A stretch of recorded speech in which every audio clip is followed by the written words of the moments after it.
Hi, and welcome to episode 1 of the Safari Shots podcast with me, Villiers Steyn, and my co-host, Lance van der Vyver. Hey, Lance, great to see you, man. You too. It's been way too long, eh? Jeez, man, we've been talking about this podcast for what feels like an eternity, and I'm just so excited that we're finally recording. Yeah, it's been a long time in the making, so let's do it. Well, guys, basically what we're going to talk about in episode 1 is we're going to introduce the two of us, but we're also going to give you an idea of what you can expect in, well, basically the months and years to come. So for those of you that don't know me, I'm a professional wildlife photographer, and I'm also a content creator, and I run the Safari Expert YouTube channel. And if you're not familiar with the channel, I basically share a great variety of safari-related videos. So sometimes it's a lodge review or a trip report or maybe an awesome sighting. Sometimes I do fun stuff like bird quizzes, and I even take you with on my overlanding adventures. So if you enjoy wildlife photography and traveling and nature in general, there's a very big rabbit hole that you can go down. So go and check out the Safari Expert YouTube channel when you have a little bit of free time. Lance, why don't you tell the viewers what you do for a living? Yeah, so I am actually the owner with my wife, Kirsten, of Panthera Photo Safaris. So we're a tour agency and a booking agency. We book safaris all throughout Africa and a few other countries around the world. But our special niche is wildlife photographers. So I actually join most of our clients on safari and teach them photography in the field to make sure that they capture their once-in-a-lifetime images. So in a nutshell, that's what we do. Well, before we tell you what else we're going to be talking about on the Safari Shots podcast in the future, I thought we would give you a little bit of an idea of how Lance and I became professional wildlife photographers. Because I know it's a question that I get a lot. I don't know about you, but so many people ask me, how did you actually get into this business? So why did you start us off? I mean, I know you're a van der Vyver, you got a very Afrikaans surname, but you grew up in New Zealand. How on earth did you get into nature and wildlife photography? Ja, ek praat nie Afrikaans nie. So that's about as good as my Afrikaans will probably ever get. I'm a van der Vyver. My father was South African. He met my mother, who was a Kiwi, and then he actually moved to New Zealand, and then I was born and raised in New Zealand. So ever since I was a little kid, I've always loved wildlife and nature. My plan was always to be a wildlife vet. But there's no such thing really in New Zealand because our wildlife it's very limited to coastal animals, sea life, and then some very rare birds, which you'll probably struggle to see unless you go to offshore islands. So, I grew up watching David Attenborough instead of cartoons, things like that. That was what I loved as a kid. Most weekends I was an animal for the people who've known me long enough. I was one of those kids. I've always loved nature. And then having South African family, when we used to come out on holidays, I always used to make sure that we got our Kruger trips in, because that's was my highlight of my year. That's pretty much how I grew up as well. You know, we, as most South Africans do, when you're very young, you go to Kruger every single holiday. Some of my earliest memories is me standing with a bird book or a pair of binoculars looking down from Olifant's camp down onto the river, or having picnic at one of the picnic sites. For me as well, I think that's probably where my love for nature started, was in the Kruger National Park. And I was one of those kids that I just want to be a game ranger when I grow up. I never wanted to be anything else. But what happened for me, interestingly enough, when I was in high school in grade 10 or standard 8, as we used to call it, I actually became our high school photographer. The school newspaper was being redone, and I remember my Afrikaans teacher, Juffrou Susan Kotze, asked the class, is there anybody that can take photographs? And I actually raised my hand because I had my mom's old camera. And I became the school photographer and actually honed my photography skills, photographing rugby, field hockey, cricket, a lot of action sports in high school. Yeah. And that's actually how I picked up my first camera. What about you? How did you transition from just nature loving kid to actually picking up a camera? Yeah, it's quite interesting. So I had not picked up a camera until I hit university. It never interested me. I never thought about it. It was never a thing that I thought was, a job or even a hobby. I genuinely never thought about photography. And then I was at university. I was studying to be a zoologist. Not that I know what a zoologist does in New Zealand. You can either teach or work in a zoo, I suppose. And we were actually doing entomology. So it's the studying insects. And we had to try and draw pictures of what we were seeing down a microscope. And I had a smart idea that why don't we rather just take a picture through the microscope? Wow. And the university didn't have any equipment set up for that, but I looked online and I found that you could get a very cool macro lens. So it was cheap. I bought it. And it was the first lens I had. I think the camera was a Rebel XT350, so it puts you back in the era when I got it. It was a Canon. It was a Canon, yeah. And that was my only camera and lens for probably 2 years. It was an MPE 65, so the reverse 65mm macro lens. I could only take photos from here to about here. Anything further than that, it doesn't focus. So my first year of photography, or 2 years, was just insects and macro, which is quite cool. And yeah, eventually you want to be able to take other photos other than bugs, right? So I think my second lens was maybe the 100 to 400. And from there, when birds became accessible and sports and things like that, the passion started growing. But you were still studying zoology at this stage. You weren't studying photography as such. That's right, yeah. So actually, my last year of zoology, I started a second degree in visual imaging. So majoring in photography, minoring in video. And the first year was quite fun, really, because I was all self-taught. I kind of knew what I was doing, so I didn't have to really be there too much. But it was good. It was really good to learn not only the basics, but more the business side of photography, which is why I really wanted to do the course. I was really getting into photography, and I knew I kind of wanted to do something with it. And then by the time I was halfway through that course, I knew exactly what I wanted to do. I wanted to be a wildlife photographer. I wanted to move to Africa, and I wanted to work with African wildlife. It's very interesting because, knowing you now for so many years, I can actually see that you studied photography because you're a much more technical photographer than I am. And it kind of, the fact that I did not study photography kind of gives it away a little bit. I went a completely different route. I actually considered going to study zoology, but I realized that would keep me in the classroom too much. So rather than doing a photography course or a BSc degree, I actually went to the old Technikon Pretoria. So it's a technical university. It was later renamed to the Tshwane University of Technology. And I studied nature conservation. And it was a very practical course. It was a 3-year diploma. And everything we learned in the classroom, we did in the field as well. So one day we'll be learning about game capture, and the next week we could actually go out to a game reserve and we would catch some game. So there's a general nature conservation diploma, and I actually met my wife Tabby there as well, which was wonderful, a little extra bonus. But I enjoyed animals and wildlife so much that I actually decided to extend. So I did my BTech and MTech, so I did a master's in technology in nature conservation. And I actually focused on a leopard population in Botswana, in Mashatu Game Reserve, where I had 7 study leopards, and I followed them on a daily basis. They were all radio collared, so I could see exactly where they live, and I sort of learned a lot about their movement patterns. And it was in that time that I lived in Mashatu Game Reserve, which I'm sure we'll talk about a lot in the future because it's one of our favorite safari destinations.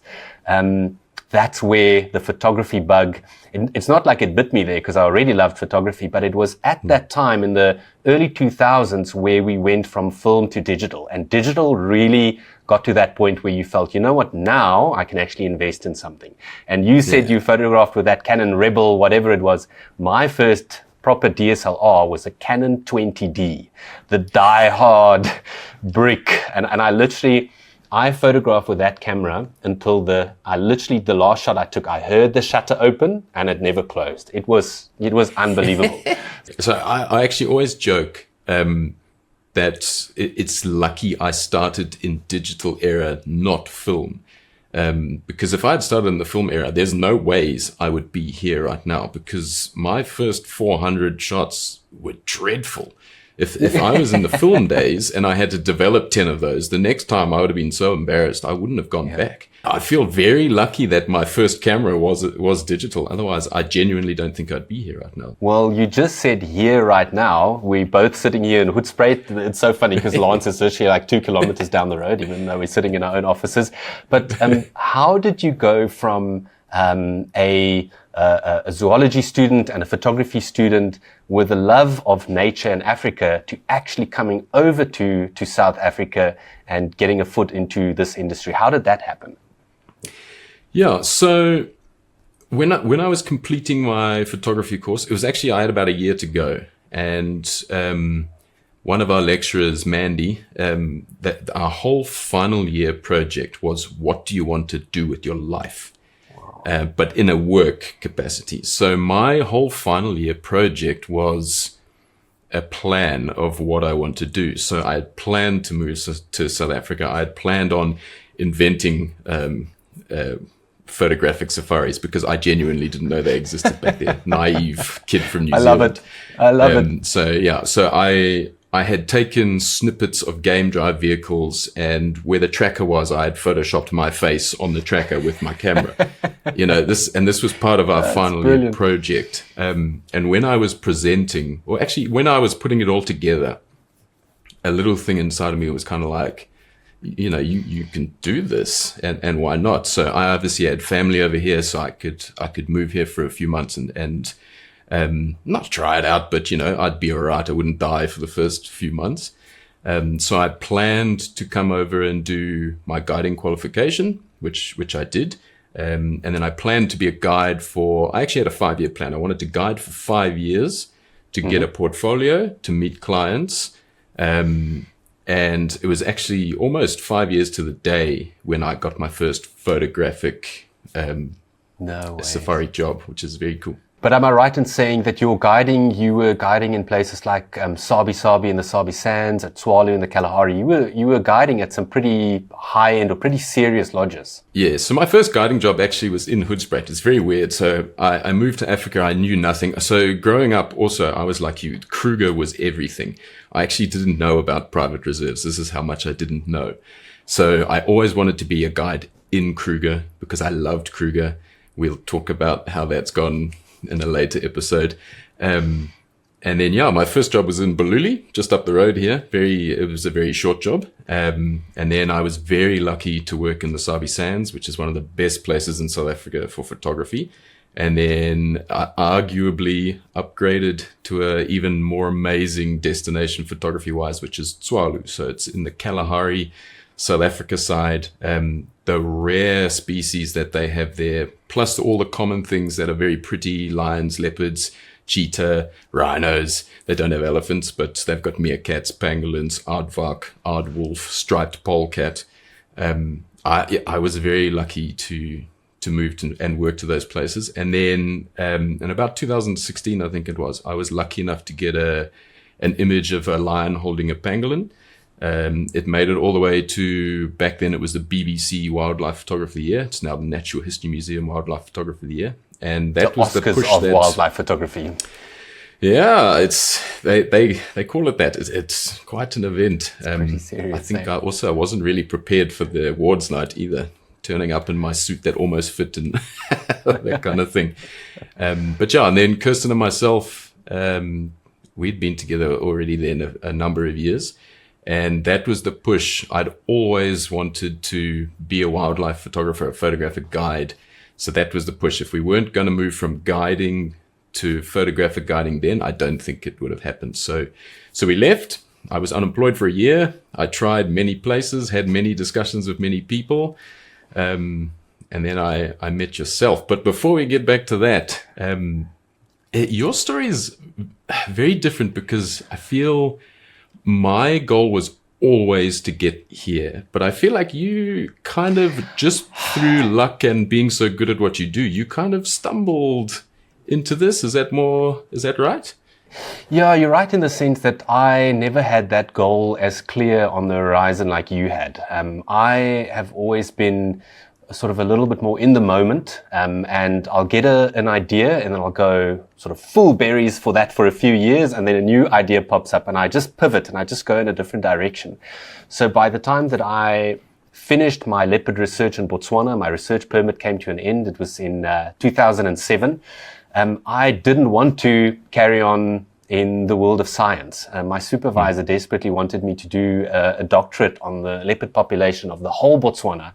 But I just knew that I didn't want to be writing scientific articles every day and, be in that kind of very competitive world. So it was around about that time that an Afrikaans travel magazine called Die Weg Tydskrif became quite a big deal. And I was reading that thing, much like we grew up on the Getaway magazine when we were even younger. I was reading Weg, and I was just living vicariously through all these travel writers and the places that they visited. And having visited a lot of those places with my folks growing up, like Hwange National Park and Savuti in Botswana and Etosha in Namibia, I thought to myself, wait a second, I can go back to these places. I have the skills. I can take photos. I know these places.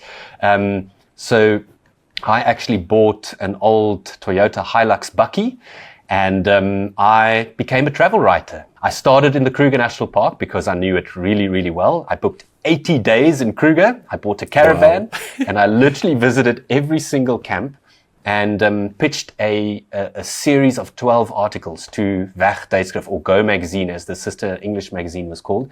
And they said yes. And before I knew it, I was a travel writer. And for about 8 years, I lived out of that car, going to just the wildest places in Southern Africa, camping most of the time, and basically giving the readers an idea of what it feels like to be there, but also how to plan their trips. So it was always very factual. And it was in that time that I did a mega trip up to East Africa. I actually took 70 days, jumped in the car with my good friend Ye Idevet, and actually drove up to the Serengeti and back and visited all the iconic reserves in between. So it was a very free-spirited time of my life. It gave me an opportunity not only to take a lot of wildlife photographs, but also to get to know different reserves and how the different reserves in Africa give you a different safari experience. And I know you and I will talk about this a lot. I know I'm jumping the gun a little bit, but how people can get, those dream shots that they see in magazines and on social media.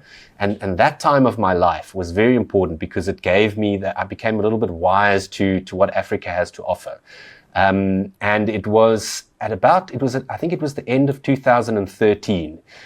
Print media went through a really tough time. And suddenly, overnight, at that stage, my wife Tabby was already traveling and writing with me. We were out of jobs because they just couldn't pay freelance travel writers anymore. And by some lucky fluke, I was contacted by a photographic safari company who asked whether I would come and guide for them. They had gotten to know me through a camera shop and through some of the articles. And Tabby and I had just moved to Hoedspruit. We had relocated from the city just to have a base in the bush. So I became a photographic safari guide for a company called ODP Safaris, based from out of the outdoor photographic shop where Lance and I buy most of our equipment. And I guided photographic safaris for them for 3 years. And then at that stage moved on to a different company called At Close Quarters, but we were also leading our safaris predominantly in the Sabi Sands at a place called Juma, photographing predominantly big cats. And then suddenly in, I think it was 2018, maybe end of 2017, we got a CV on the table for one Lance van der Vyver who had just placed in the Wildlife Photographer of the Year. And so I already knew about you because of that photograph you spoke about earlier when you applied for the opening with At Close Quarters. And that brings us back to the then present where we became co-photographic safari guides in the Sabi Sands. Yeah, no, that was a great time, eh? So for everyone who doesn't know, we basically used to take 2 vehicles, 6 people at a time, and then go off for 8 days at a time into the Sabi Sands and just have a great time. I mean, the big cats in the Sabi Sands, South Africa-wise, is just priceless. So that's kind of where I cut my teeth as well, photographic guiding. And then guiding alongside the likes of yourself was always amazing. It was so easy. The guests were amazing. We had such good times, and and then so it was probably some of the best times of my life personally. And I sorry I interrupted you, but then dum. Yeah, so I was going to say, and then we started expanding slowly. You went to India, I went to Brazil, the Pantanal, and then you went back to India. I went to India. And then someone on their birthday decided to open Pandora's box and blow up the world. It was the 15th of March, 2020. I had just luckily was able to finish a photographic safari in India when the pandemic started. And overnight, this dream job of ours just vanished in front of our eyes. So look, we won't go on about that too much, but the sad reality is that the company did not survive it. And suddenly you and I were left where we had a lot of time to reassess about where our worlds and our lives as wildlife photographers were going to go from there. And we just realized that something had to change, and we had to sort of pivot a little bit. Yeah. So it's interesting because for both of us, it was obviously a very difficult time, but I feel like for both of us, it was also kind of an easy time. I know yourself, you'd always wanted to be a YouTuber. You and your brother were playing with cameras growing up, emulating Top Gear, things like that. So for you, obviously it's difficult, but it was a good push. Now is a good time. Everyone's sitting at home. YouTube it's a great time to get into YouTube. So I feel like your timing was actually pretty good. And then for us, myself and Kirsten also, all we've ever wanted to do is this. So it was difficult in the fact that we're now starting a company in a pandemic. It's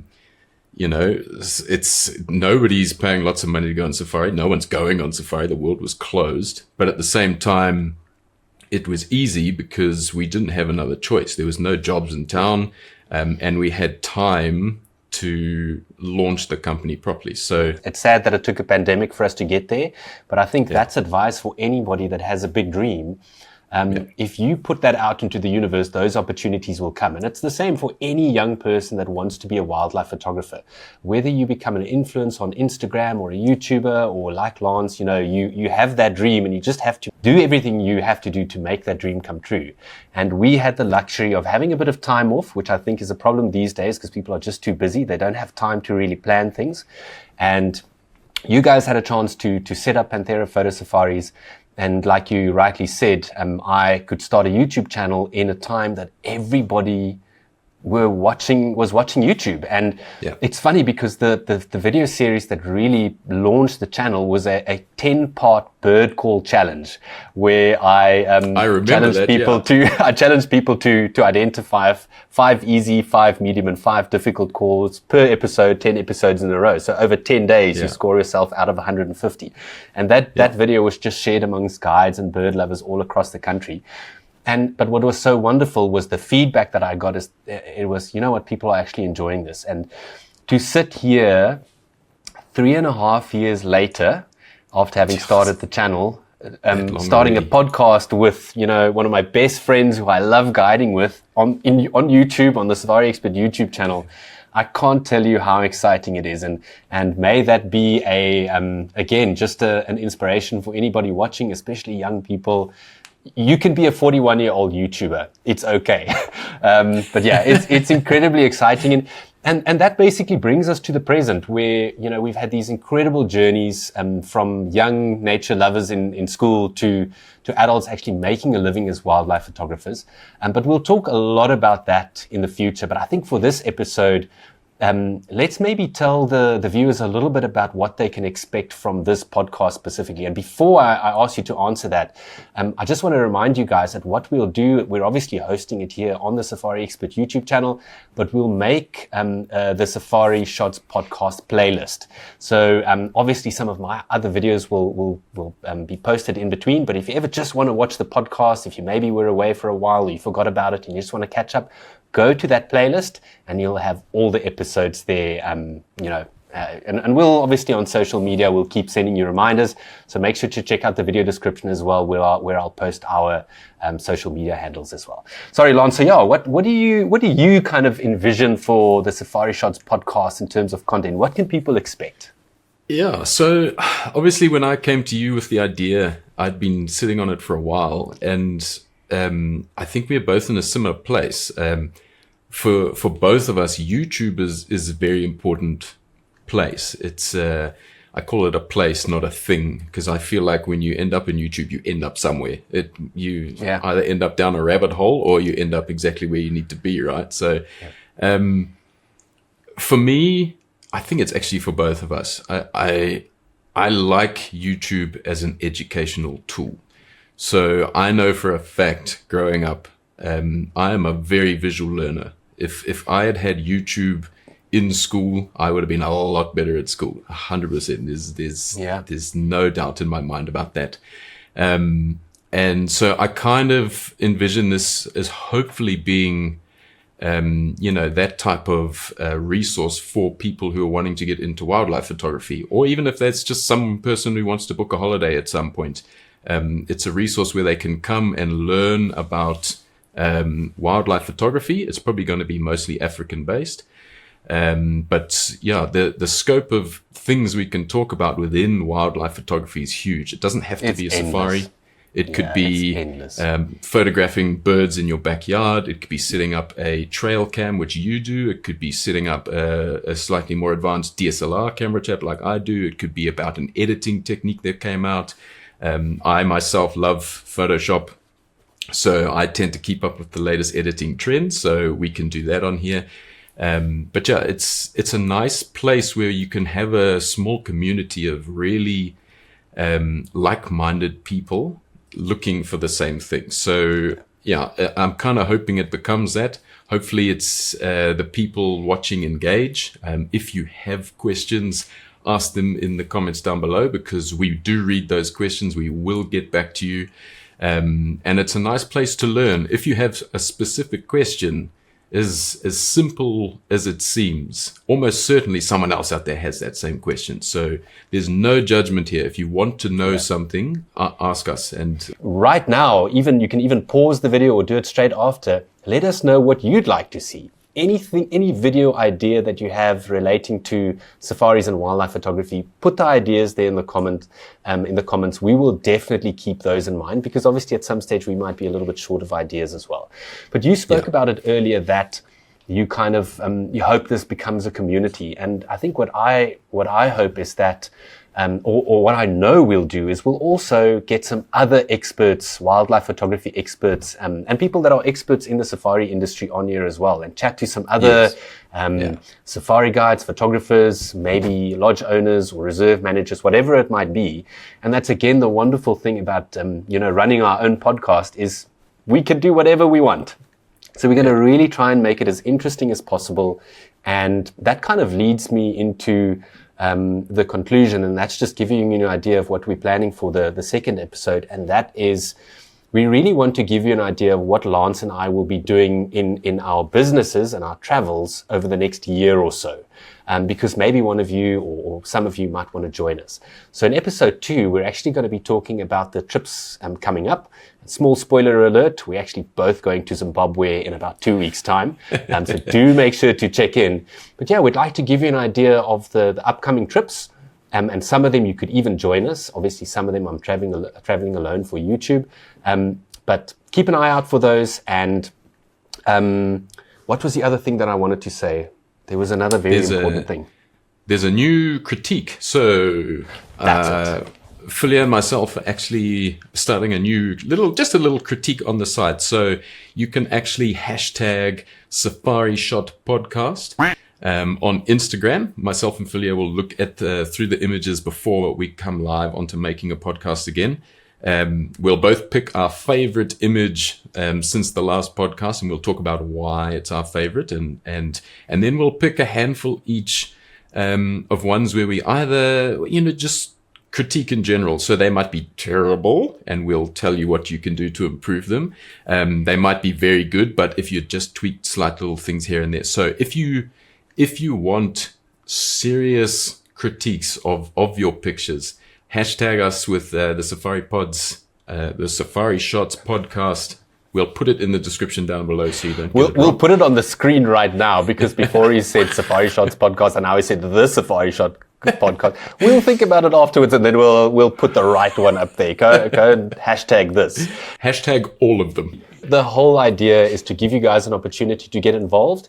And we obviously can't promise that we will get to all your shots, but we're really going to pick our favorites, like Lance said, and also some that we just want to give some constructive criticism. And again, at the end of the day, that's a great learning opportunity. So another thing that's very important is if you want any information about Panthera photo safaris or anything that Lance and I do outside of this podcast, please go and check out the video description. It's always going to be there. So a link to Panthera photo safaris that will obviously take you to their itineraries. I also have a Patreon page where you have an opportunity to support the Safari Expert YouTube channel. So go and check that out. A massive shout out to all my patrons who make their monthly donations and basically make this lifestyle possible.